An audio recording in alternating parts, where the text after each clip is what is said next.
We'll see that rain continue through the morning and then taper off by lunchtime through the afternoon. Up in the high country, we'll continue to see snow on and off this morning before that wraps up later today. We could pick up another 3 to 7 inches from Rocky Mountain National Park down through Winter Park and 1 to 4 inches from Steamboat through Aspen.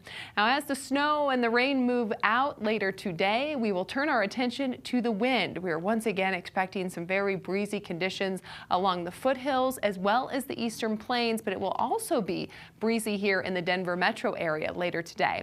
This has prompted a high wind watch. We're expecting very breezy conditions with gusts up to 70 miles per hour from Fort Collins along the eastern plains through this afternoon. And with the windy, warm and dry conditions down in southern Colorado, we also have a red flag warning in place.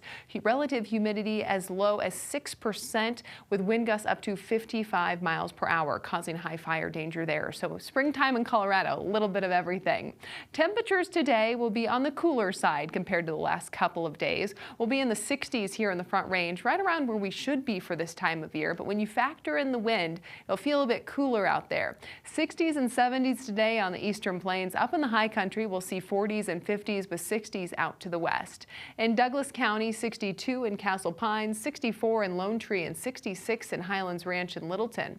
On the Super 7-day forecast, again, that rain will wrap up this morning, the snow this afternoon up in the high country, and we'll see those windy conditions through this evening before the wind dies down. Tomorrow, we get a bit of a break, a little bit more sunshine than windy in the afternoon. Thursday into Friday, our next cold front moves in, bringing another chance to see some wet weather.